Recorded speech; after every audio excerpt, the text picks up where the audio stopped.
There's a rock for that. Thanks for joining us today to talk about your book. Thanks you for having me. It's a pleasure to be here for sure. Well, I wanted to say, for a lot of our audience, I think they've heard of Zoroastrianism, is a long word. I can't pronounce it, but they don't know exactly what it is.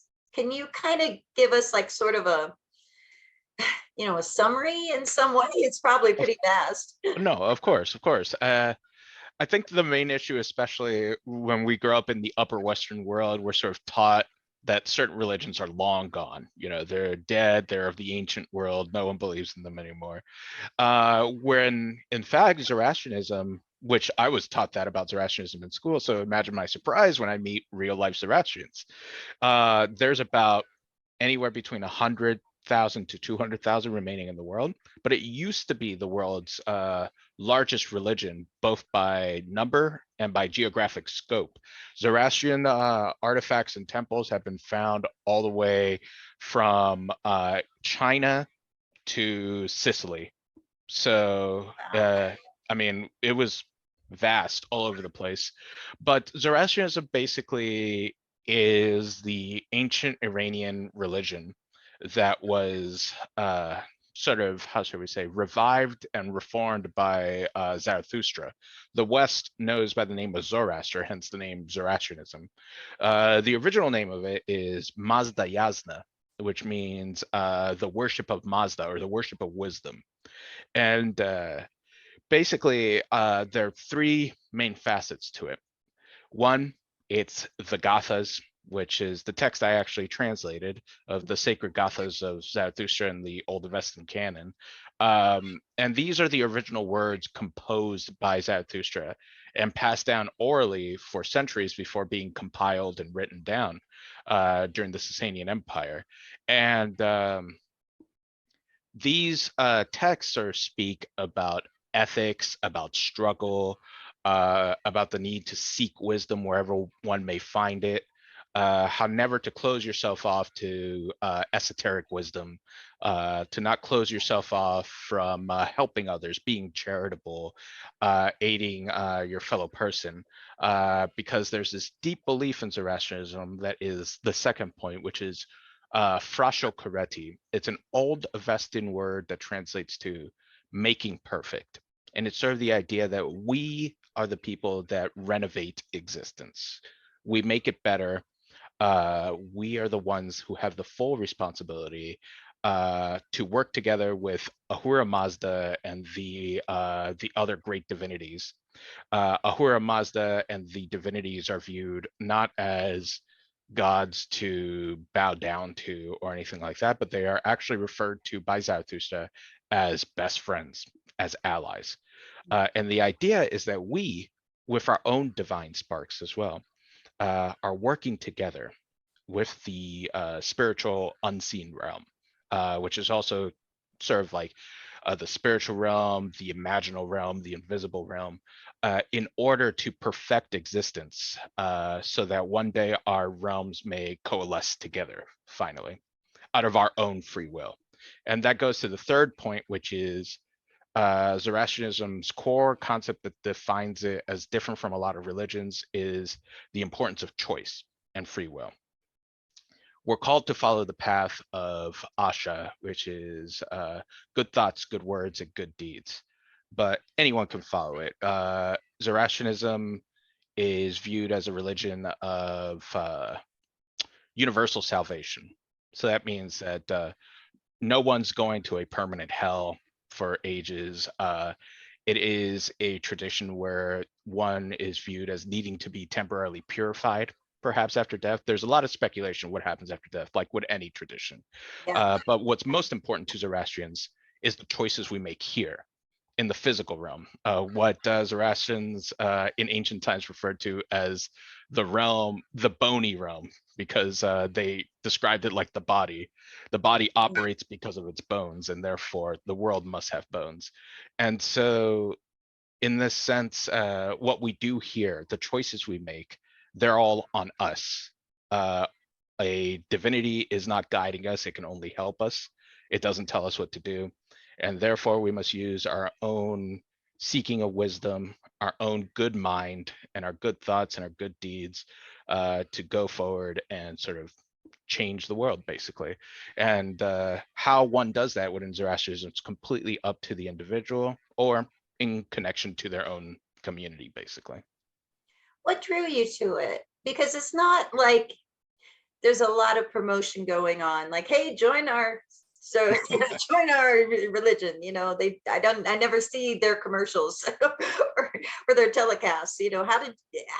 What spoke to you when you don't hear a lot about it?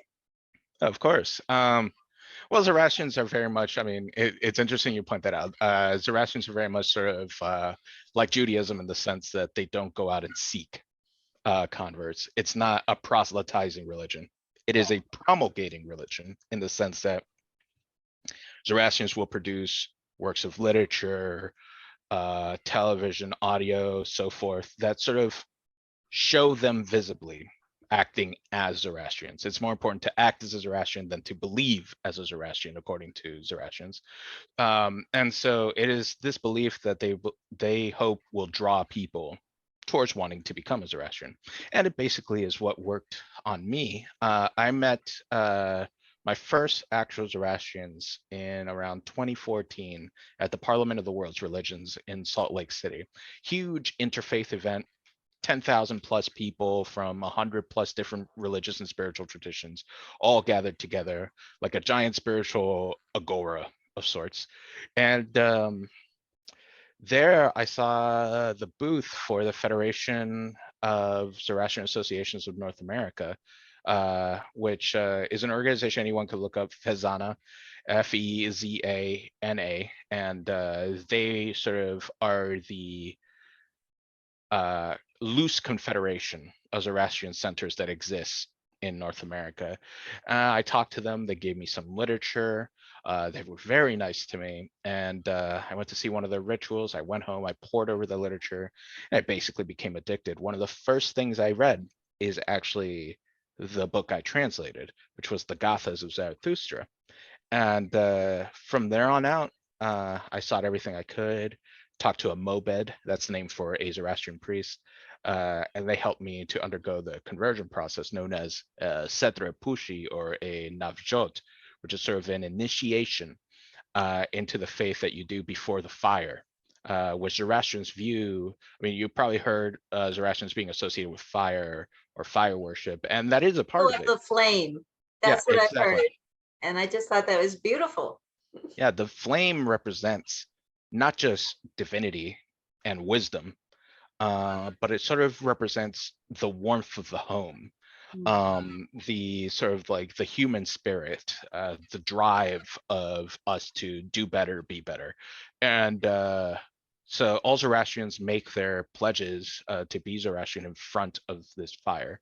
And so after that, I immediately ended up going to SOAS University of London in the UK, where I got my degree actually in Zoroastrian studies, and in the broader form of religions of Asia and Africa. And so it was a fantastic experience. And now I'm happily a part of this community.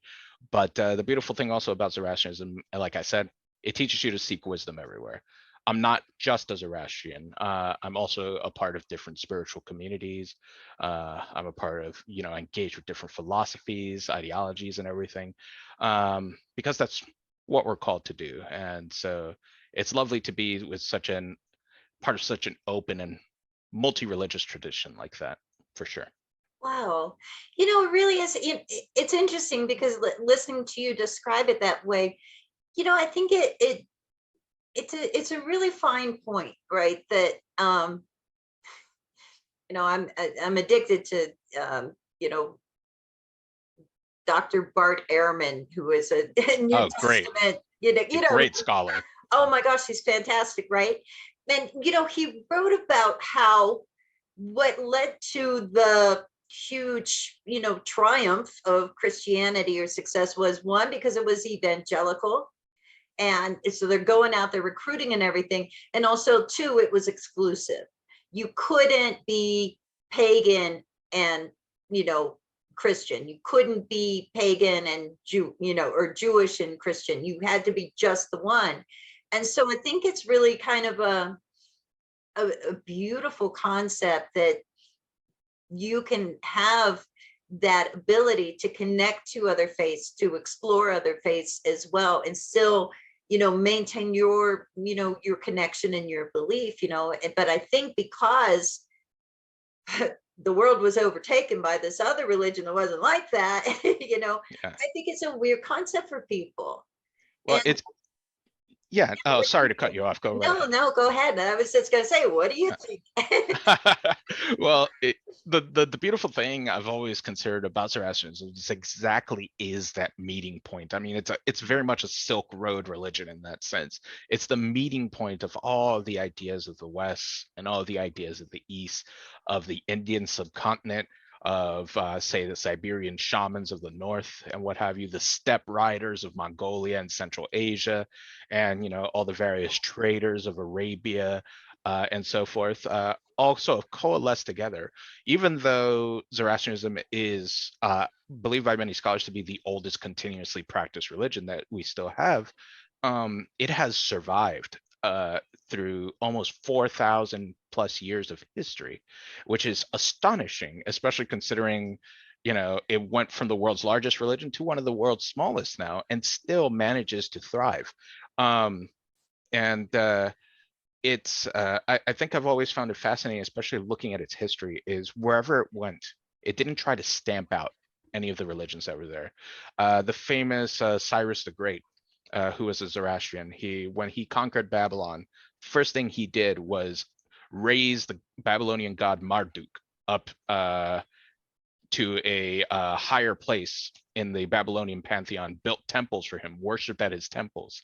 And it's sort of fascinating to think about it that way, because thinking about this sort of multi-religiosity, it sounds something like that would exist far more easily in places like India, China, Japan, but it was existing in areas that would be today modern Turkey, Syria, even the very edges of Greece and so forth, Egypt, so forth.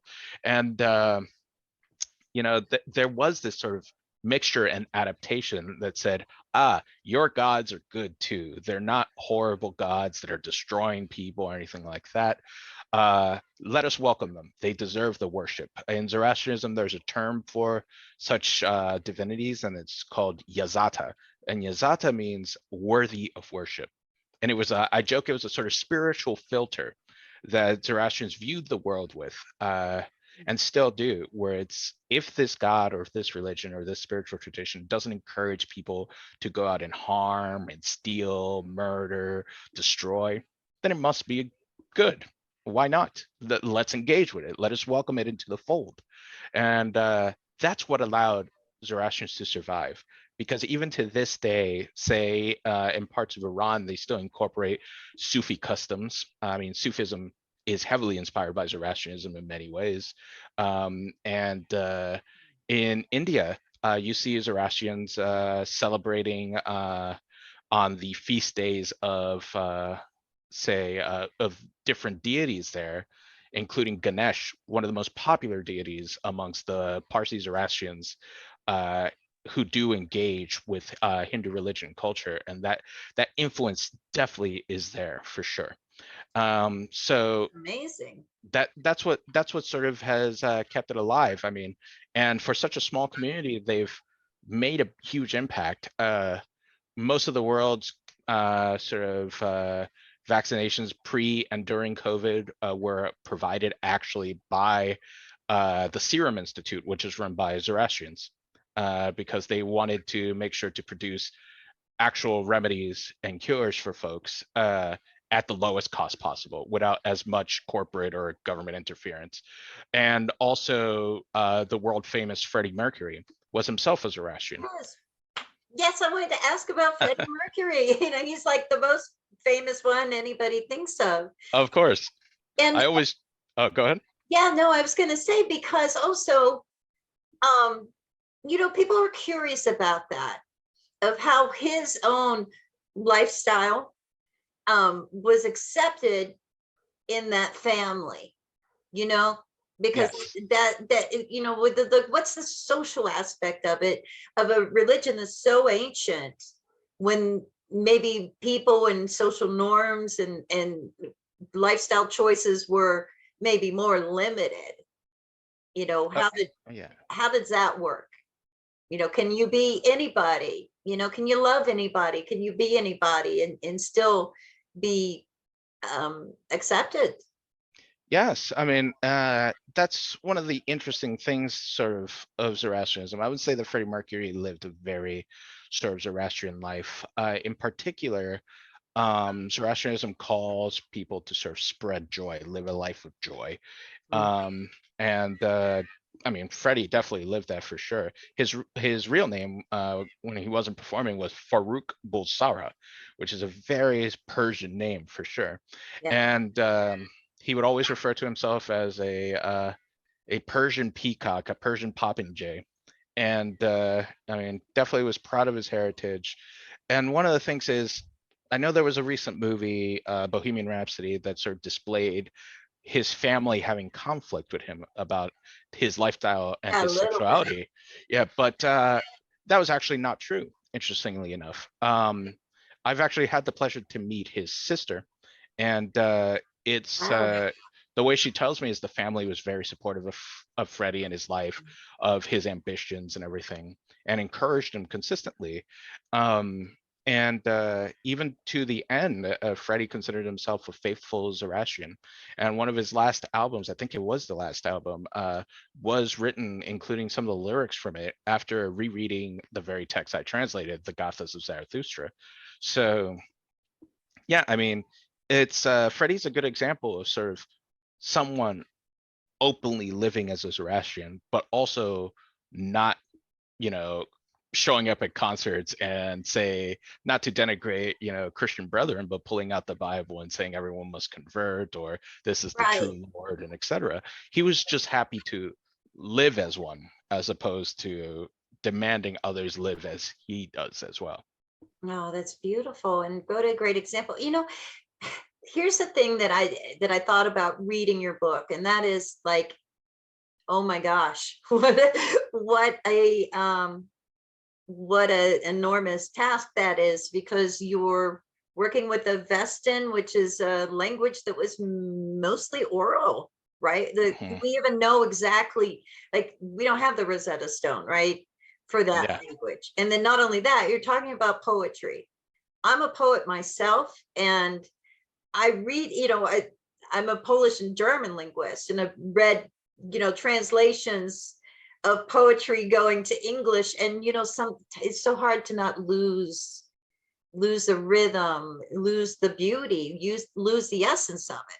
So you got an ancient language that there's no Rosetta Stone for, that has, like, sacred texts, first of all, like, oh my gosh, and a lot of pressure there, and then throw poetry into the mix.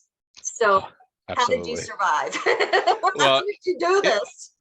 it was funny because if you ask my professors at university, I learned, I first began learning Avestan, of course, in private during my conversion process.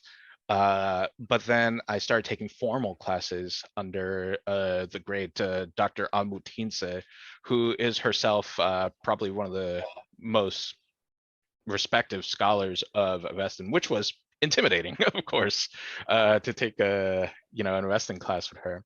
Um, I definitely struggled through it, but what was interesting is after that class, I used a lot of the same resources, contacted other great scholars of Avestan. They sent me their own resources, learned with priests, lay people, academics, and eventually was able to get a good grasp on it. I mean, it's still one of those issues because it's such an ancient liturgical language. It's not like one can practice speaking it and keep it at the top of their head. Every now and then I'll get a Zoroastrian friend or an interested academic who will be like, hey, how do I translate this? And I'll be like, please give me a week to be able to make sure I'm translating it correctly, have the right resources, the right letters, everything like that. Um, And so I thought, especially when it came to this project, because Avestan not only was oral at the beginning, it was only first written down uh basically after the time of Jesus. So, I mean, there is a large gap of time before it was properly codified into the written language that we consider it today. And a lot of that codification was based a lot on the languages that existed at the time, the different sort of Persian, Aramaic, cuneiformic sort of dialects, written language, and so forth. And it was interesting because the ancient Persians used cuneiform before they began using a written Avestan. So, and they Oh, mostly spoke Aramaic as well. So what we see then with Avestan, because it was such an important liturgical language, was the attempt to preserve it within the Avesta. I tell people that once you get over the weird ancient grammar, once you get over the way it's written, especially if you're used to a more Latin alphabet, it actually becomes really easy because even unlike Latin, which is more vast, uh, all of Avestan exists within the Avesta, which is the collection of holy texts of Zoroastrianism that are written in this language. And so it's a limited vocabulary, limited grammar. So makes it much easier to understand that way once you get a grasp of it. I thought this was going to be a 10-year project. And what was fascinating about it is once the quarantines hit for the pandemic, I suddenly found myself with a lot of free time with no distractions to go anywhere or do anything. I love to travel. So I finally found myself having forced to sit indoors. And that's when I really dug into it. Because I didn't want to make the same mistakes as other translators made, which you might be used to this if you've looked at sort of old spiritual texts. You'll yeah, see variations in translations ranging from cute. loose Mhm. poetic translations. I mean, this has happened to Rumi a lot, where he's been very loosely translated to where almost the original meaning disappears.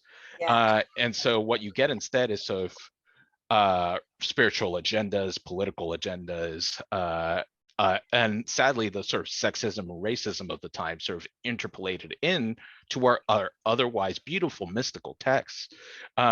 Or you get, especially in the academic realm that I'm in, very dry, very literal translations that are almost unreadable. You're falling asleep, right? Exactly, exactly. And it doesn't sound like poetry at all at that point.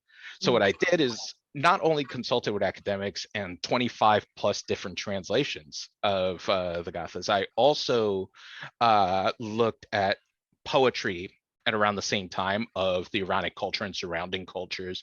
I looked what folks like Pliny and Herodotus and other folks had written. My favorites. Absolutely, they're great. Had written about Zoroastrianism and the Persians and the like. Looked at the philosophies that they had influenced, the teachings of the different mobeds and scholars and everything throughout Zoroastrian history, and basically worked to make a far more authentic, modern, and accessible text. For example, if one finds a translation of the Gathas online, and they're free and easily accessible, Yeah. um, you'll find the word good and the word evil in there a lot. Um, but in fact, the terms that are used for that are more along the lines of virtuous and unvirtuous.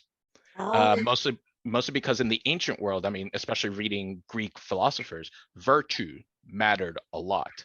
There was right. no concept of what we would consider today as like good and evil. I would say that this came especially in a post-Christian, development. But in the classical world, for sure, what you were called upon to do was to be virtuous, and a lot of that was situational ethics. In the sense, Mhm. I like to pose the question sometimes when teaching these sort of courses is, if you ran across a man who just stole a loaf of bread, you know, and his family was hungry, and that's what he tells you, but you have no proof that his family is hungry. What do you do in that situation? And to the ancients, that was how you wrestled with virtue. Yeah. There was no easy answers to anything relating to virtue. Um, So I began changing stuff like that, fixing a lot of the Orientalist issues that also pop up in these sort of translations. I mean, well-meaning Victorian scholars who sadly were pushing their own Protestant ideas Yeah. or upper class British and American ideas. And so yeah, it was a lovely and interesting process that became almost a combination academic and spiritual experience for me. And so it was very lovely to do it for sure. Well, that's what I wanted to ask. That's the thing about sacred texts, right? We don't, so many people don't, they're not translators. All they're doing is reading it, and they can still have a spiritual experience of the text while coming in contact with it, you know?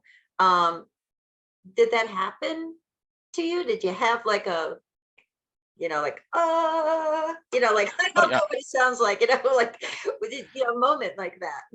Oh yeah, there was definitely moments in which I looked at something and I was just like, huh, I didn't even know that. Like how incredible, how unbelievable. Like an epiphany. Yeah, epiphanies. I mean, there are definitely like a few moments, for example, one where Zarathustra speaks of how one needs to not just study the faith and everything, but keep in mind esoteric knowledge, Okay. the importance of hidden teachings that are passed down, especially in an oral religion like that, that must have happened all the time. I mean, I've spoken definitely to Iranians who come from ancient bloodlines of Zoroastrian families, who say that they have their own rituals and prayers that were passed down in their bloodlines as well, and that no one else, seems to practice. Hmm. And it's that sort of thing that I find super fascinating, because usually there was a huge attempt, especially by sort of European Orientalists in the 1800s, to sort of turn the faith into a very European friendly, monotheist, simple, you know, uh, Protestant light sort of faith. And what that did is it really messed with the psyche of Zoroastrians for almost a century, and that's only being recently being undone. They were told, especially by their British colonial masters in India, oh, Zoroastrianism is not a conversion faith, so they stopped Mhm. converting. And they were told, your blood, your race is too pure, don't marry with other races, and they stopped doing that for a bit. And one of the things that they were definitely told is, you are an old monotheism, because the Europeans at that time, they believed that Zarathustra must have been a contemporary, at least, of Abraham or something like that. Must have known Abraham. Why else would this man be so wise, unless he's tied to Christian history in some Well, of point? course, everything, Yeah. but that, So that's a great question, though. Is it properly, can we properly think of it as a monotheistic thing? Because I'm reading it, and like there seems to be like a lot of deities. I don't know if that's a correct interpretation, but it seems like they're talking about a lot of people, or a lot of non-people. Like, I don't even know, God like people. How do I yeah, think of this? so Besides Ahura Mazda, there's a lot of divine beings, it seems. I like to say that Zoroastrianism, especially as a theologian of this faith as well, that it consists of a triune essence. And so this triune essence is three parts. I don't think words even like monotheism, dualism, or polytheism by themselves work to 100% encapsulate the system. I mean, monotheism was a term directly developed to defend Christianity, and polytheism was a term developed by Philo in ancient times to defend Judaism against other faiths. And so these don't particularly work, especially with the context in which they were developed, because even these terms are younger than Zoroastrianism. And Zoroastrianism has more in common, say, with the Dharmic faiths or the faiths of China and ancient Greece than it does with almost any of the other faiths that exist today surrounding it. So this triune essence consists of a cosmological monism. Everything comes from one source, Ahura Mazda. It's supposed to be there is no other deity like Ahura Mazda, no Lord Most High, so to speak, no other uncreated force. And so in that sense, Ahura Mazda is almost in that sense monotheistic, in the sense that everything comes from Ahura Mazda.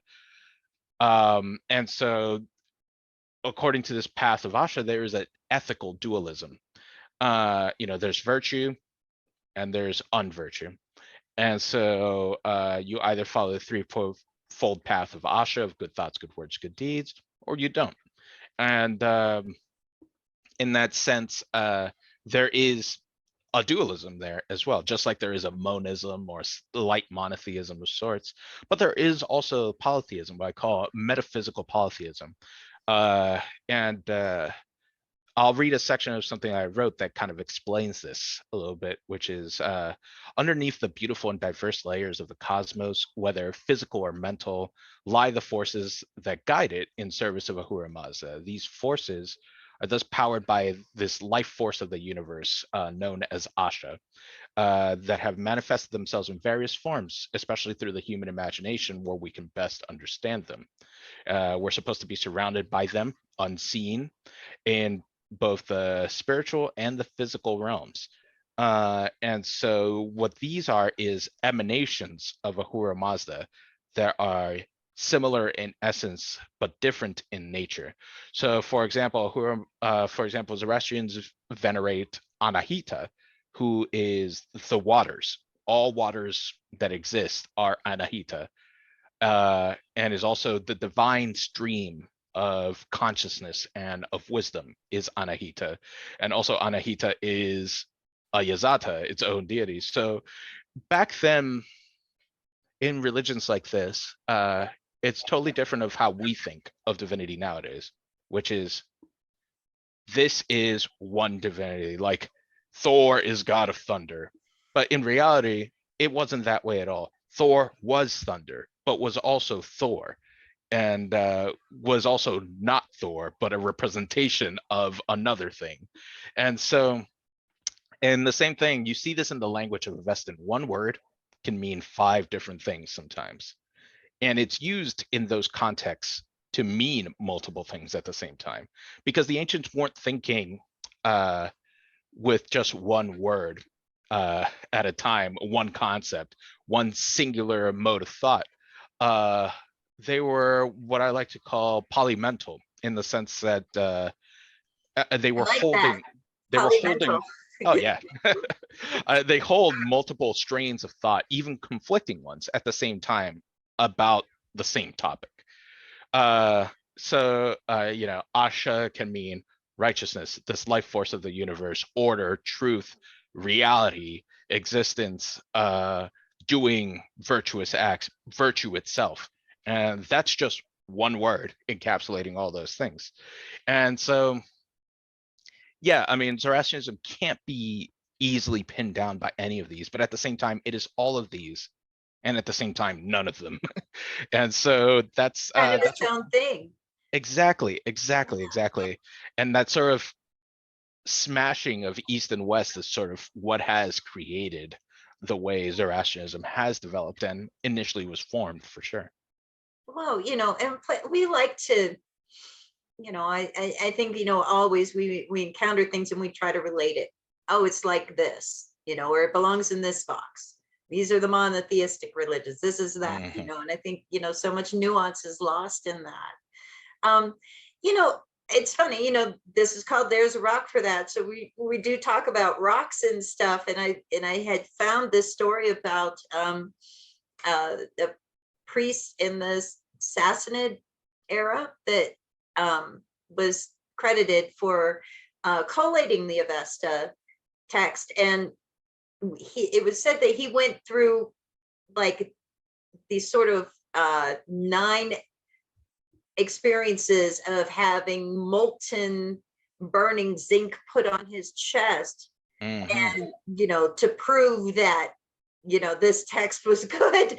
Did you have anything similar like that? And that's not a practice still done today, right? There's no trial by fire burning things, right, to make sure you're pure, right? I hope. Sometimes I joke whenever a friend doubts me or a fellow community member or something that they should just put me to the trial and we'll see. But it doesn't really exist nowadays. Part of that is because Zoroastrianism considers itself from the beginning as a progressing faith. It changes over time. It's dynamic. It doesn't view itself as needing to stay in one form at any moment. So practices may come and go, rituals may come and go, but the essence remains the same. And the practice of the molten metal, molten zinc, and molten minerals, and all sorts of stuff that were sort of combined into this ancient ritual. They come from this belief that when the end of the frascio careti, the making perfect of existence, finally is completed, all will be purified by a river of molten metal and minerals and crystals and the like that will come down and rain basically from the spiritual, the invisible realm, and purify our souls basically until we are made pure once more. And basically what that is, I know there's a lot of negative connotations with this idea of purity in particular because it's usually understood through like a European Christian lens, but when it comes to Zoroastrianism, purity is more like wiping away the dust that gathers on one's mind sometimes. It's the sense that sometimes we need to reevaluate, we go out, we work, we live our days, but we still have to come home and wash our hands, and like a cleansing. exactly. It's closer to a cleansing, a banishing, that sort of thing. Anyone who's worked in the magical arts or understands any sort of new age alternative spirituality will definitely understand this idea of sometimes our souls and our minds and our spirits get a little bit dirty along the way. We have And to sometimes cleanse our aura. exactly. And so the sense of what we're speaking of here is that this river will cleanse all that through these metals, these crystals, these sort of minerals. And afterwards, everyone who has ever lived and lives now then comes together and the spiritual and the physical worlds merge. And at that point, we have perfected reality, basically.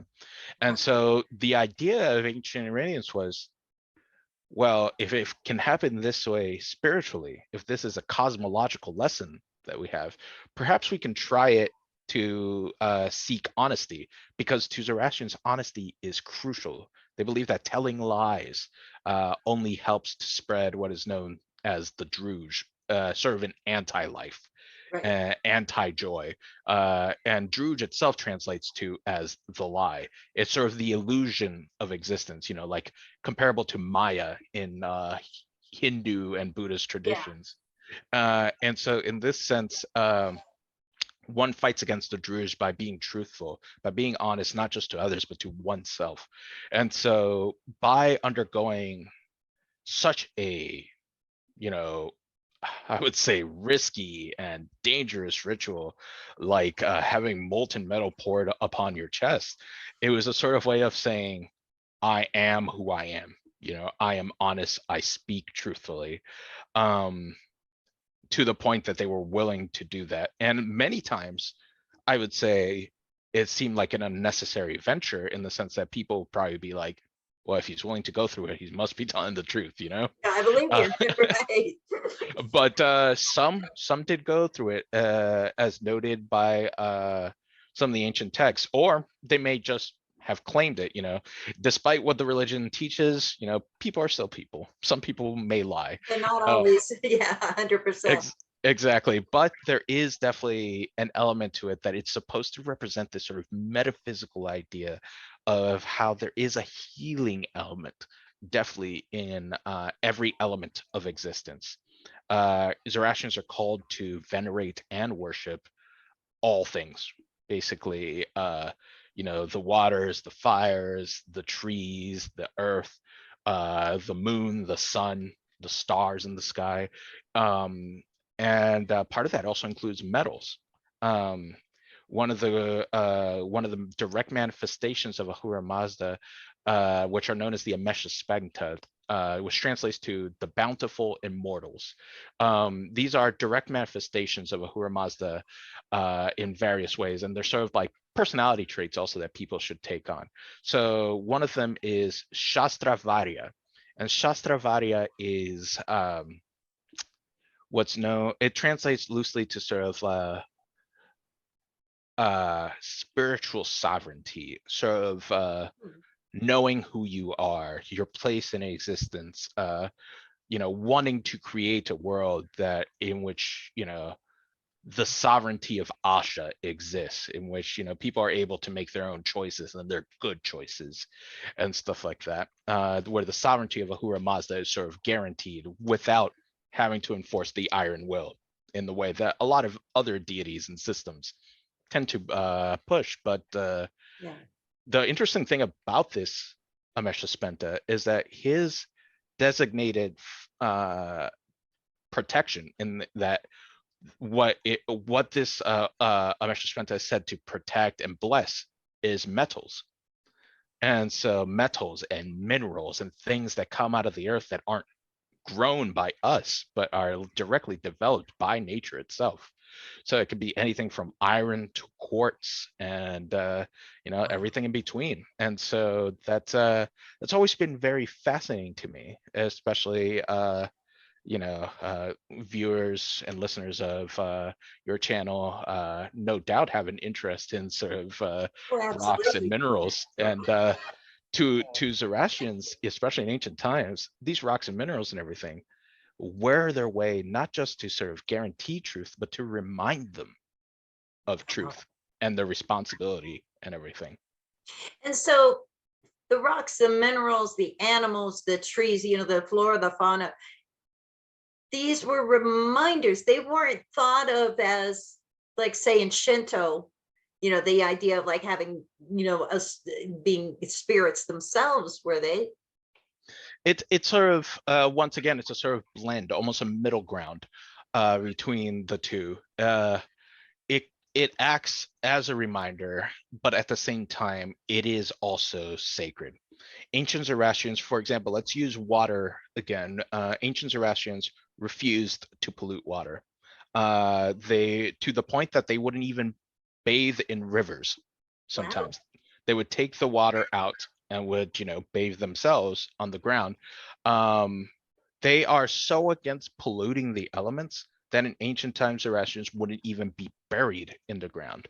The idea is that they would be taken to high places, a high hill or a mountain, or even set up in what was known as a Dungarwadi, which is a sort of a dakma. These are halls of the dead in which a body is placed on these cement-like stone platforms for carrion birds like vultures and the like to feast upon until they're picked off dead, sky burials, so to speak, just because they didn't want to pollute the earth with whatever medicines they may have taken, especially in the modern world. A lot of our medicines stick with us even It's after all we're in our dead. water. We're on Exactly, everything. exactly. And so to a Zoroastrian, even still to this day, that's ethically problematic to them. So the disposal even of their bodies becomes so important in that regard, and even in the way they interact with materials like wood, metal, minerals, crystals, and the like. You were supposed to treat these not just as reminders of truth and spirituality and the like. They were in themselves spiritual creations, and therefore should be venerated and worshipped.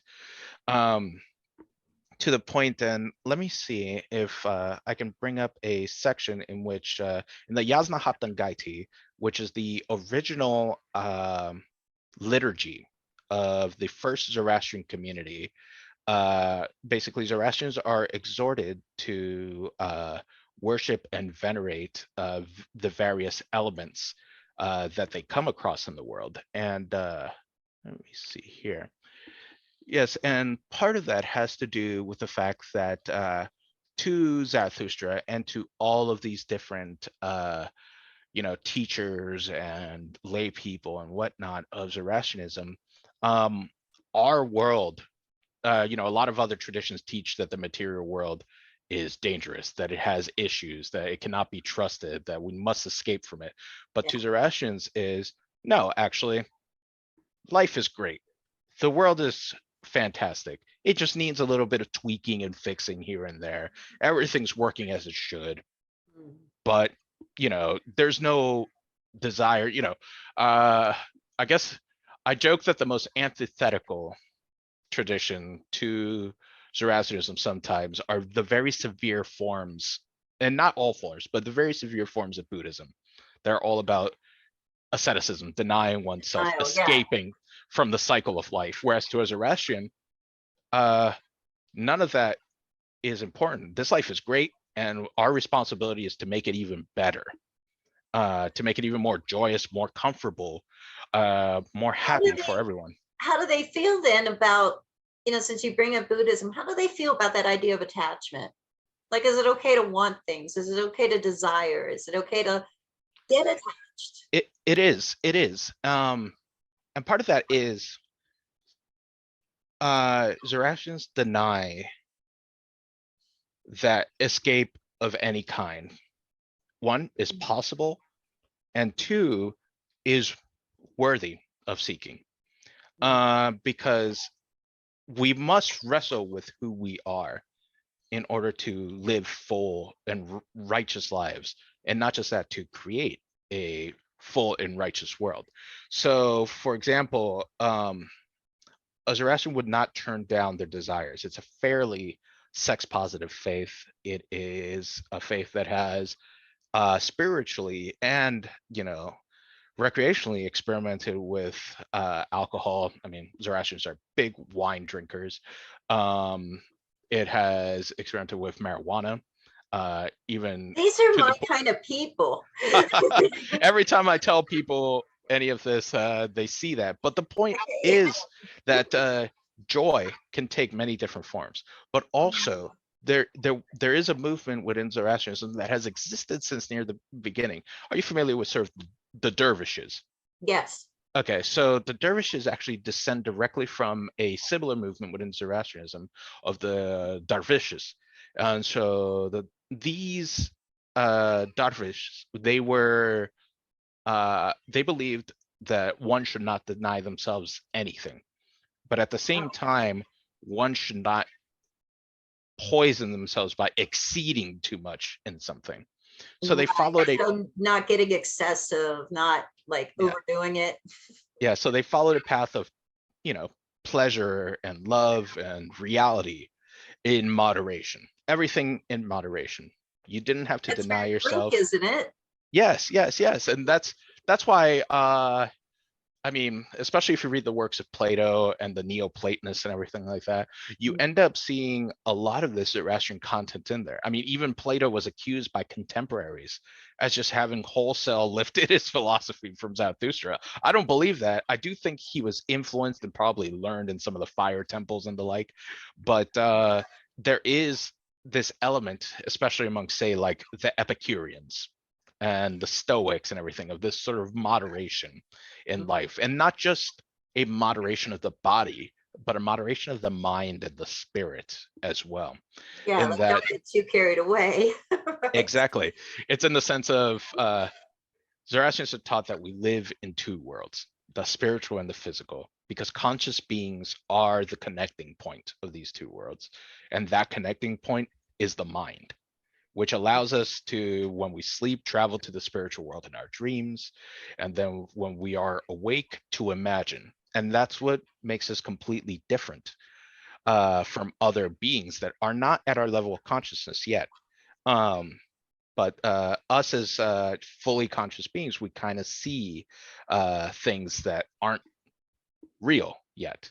And to a Zoroastrian, it's because we're seeing them in the spiritual realm, and Wow. thus we can make them real if we choose to. That's And beautiful. That's like, then I just can imagine, like, what if you were a kid and grew up like that?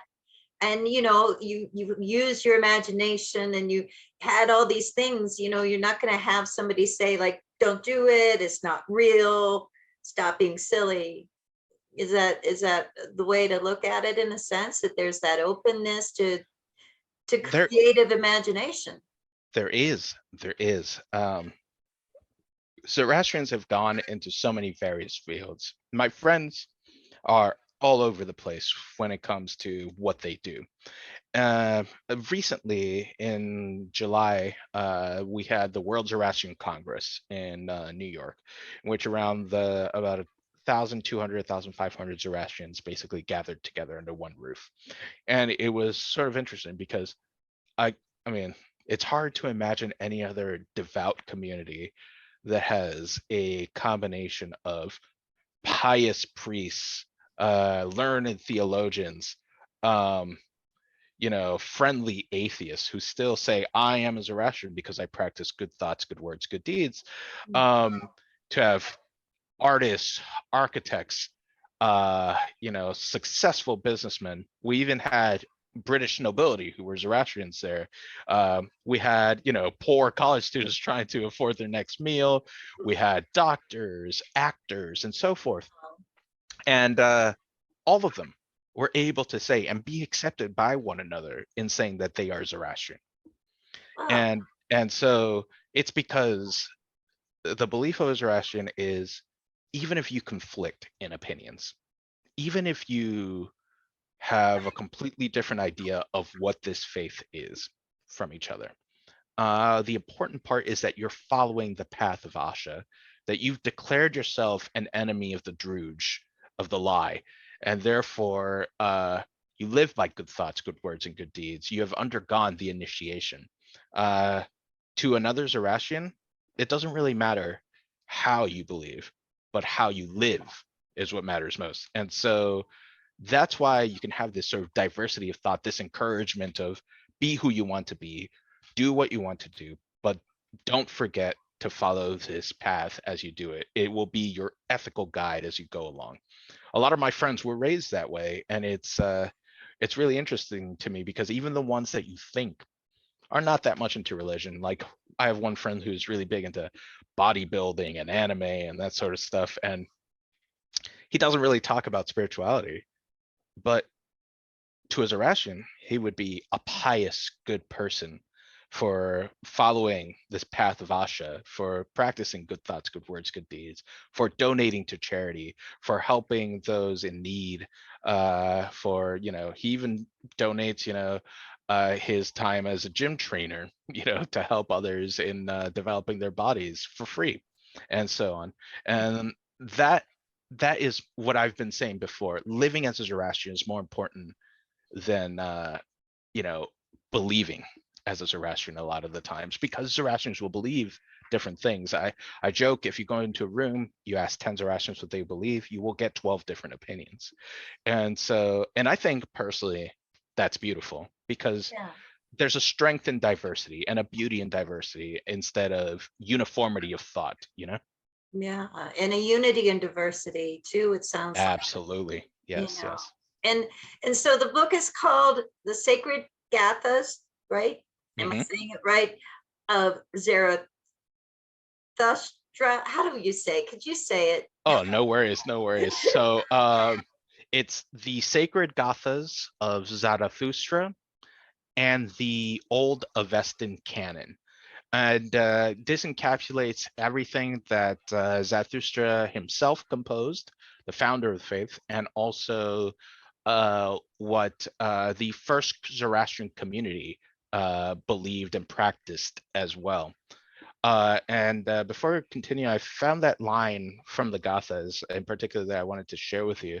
Mm, So if I mentioned earlier about Shastra Varya being this divinity, this manifestation of Ahura Mazda that is sort of in charge, a protector and encourager of minerals and crystals and metals. yes. And so there's I this know line that's it. there's this line here. It says, "Du chu Shastra, who is of him," meaning that he is a manifestation of Ahura Mazda. "Due to Shastra, who is of him, and his magnificence and artistry." So that's the important part, artistry, because to Zoroastrians, they view working with metals, crystals, minerals, and the like, not as a method of industry and pounding away, or just grabbing a crystal, breaking it in half and putting it on a ring or what have you. They Yeah. view it as working with a magnificent artist, and Wow. that in order to work with this magnificent artist, one must engage in artistry as well. And so That's they say here, beautiful. it's we worship Shastra with the most prominent worship that we, who live in harmony with the cattle represents in these texts all of animal existence. So it's worship who live in harmony with the cattle that we can provide.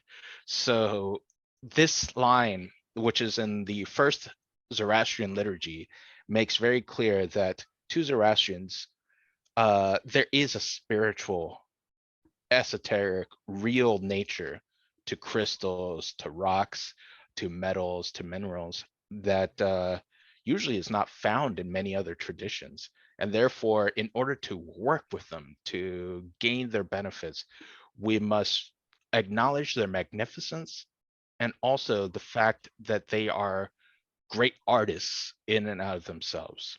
That's beautiful. Oh my gosh, thank you so much for sharing that. I love that. And and that's the thing, is like I'm reading your book, and there's moments where it just, you're just struck by just the beauty of just the concepts. The beauty of the concepts, like towards animals. There was this, I forget, I can't pronounce any of these names anyways, but there was this part where it was talking about like kind of taking care of the animals, whether they were your animals or not. And I just thought, like, wow, I don't hear that. What I hear a lot of people talk about, because I do dog rescue too, you Oh, know, lovely. and I hear people talk about dominion. Man has dominion over the animals, and then Yeah. various horrible ideas about what that means. Some nice ones maybe with the oh, what are those people? What is the religion that's like Catholic light? It's terrible for me to say that. Episcopalians. Thank Yeah. you. Yeah. They're a little bit nicer about it, but for the most part, there's not a lot of religions, I guess religious thought that we encounter, because you encounter it a lot in the wild and on, the internet and stuff, that that shows an appreciation or one, kind of an idea of caring for or honoring in a sense. And I felt that reading your translation, really did. And I just thought, wow, this is so beautiful in so many ways that we might not think of it if the only religious texts that we have read are maybe things that came from like 1 AD Yes. forward, Yes. and not even like maybe 40 AD, Yeah, it's true. 60, Very true. 200 AD, however you want to look at that, right? I'm not getting into it. But you know what I mean? It's like we don't hear those other voices, and so it's so great. I'm so happy that you could take the time to do this interview and share about this, because I think most of us, we don't know what it is. It's very true. It's very true. And I think, should I read Nietzsche, to prepare for this? I think that's how people encounter even the concept sometimes, is like, oh, thus spake Zarathustra, that must, which is nothing about this. But it's very interesting because, like me, Nietzsche was a philologist with a deep interest in Avestan as well. He was part of the team that first translated the Avesta into German. And so he had a knowledge of Zarathustra, but just seemed to not comprehend him at all. But that goes back to what I was saying. A lot of that thought in that time period is wrapped up in sort of these Orientalist, upper class European ideas that wanted to conform to their system. And while Nietzsche had his own wonderful, beautiful ideas about the development of human life and the spirit, he was still off the mark. And going back to the animal thing, I just wanted to mention, yeah, one of the things that definitely drove me into Zoroastrianism is, other religions, their prophets, their founders, their avatars and everything, they're called into existence directly by the gods or by other people. It's like, oh, the people were clamoring, save us, you know. Uh, but if you've read into this section, Zarathustra is not brought into his path by another human or Yeah. even by another divinity. It's because the soul of the cow cries out and say, who will you send to save us from the people who murder us wantonly, to the people who steal us from our owners, to the people who mistreat us? Who will you send to help us? And so it's not humans, Yeah. but it's a way of making humans realize we're not in any way superior to our animal brethren.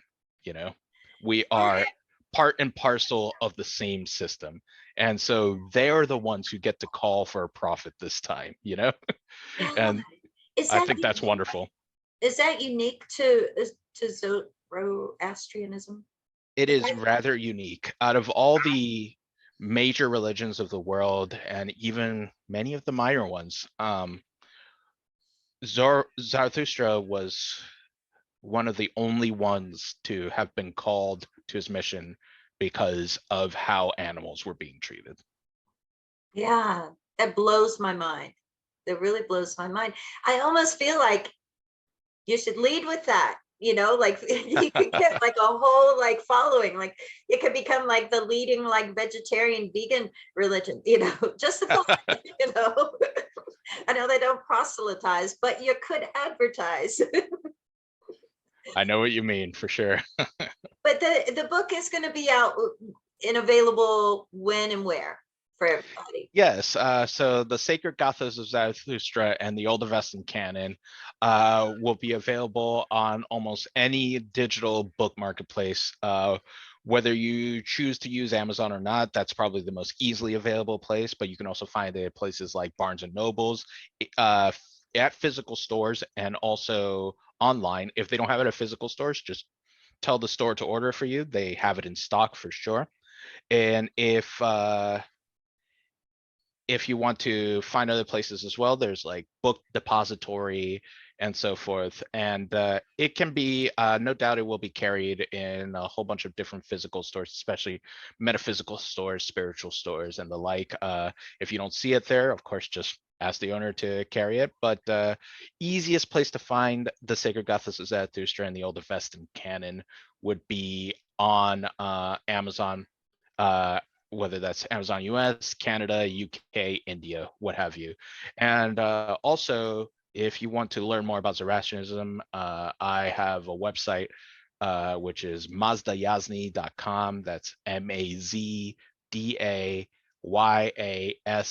MAZDAYASNI.com. And it has served my repository of not just information about the book, but some of my academic and theological articles, and also a link to my podcast there, as well as other links where you can learn further more about the faith and its traditions and everything as well.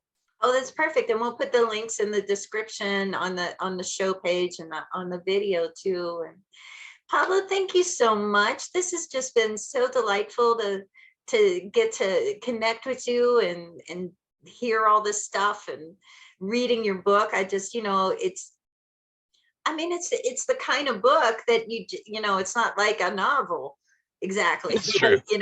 but it's great to like go back to, since I've been reading it. It's like I read through it all the first time and then I went back and it's just like, I don't know, you could even do bibliomancy with it and get something out of it, I think. It's true. It's true. I like to open it up to a random page when I wake up in the morning, throw my finger wherever it may land and see what I can learn from that, what I can unpack from it throughout my day.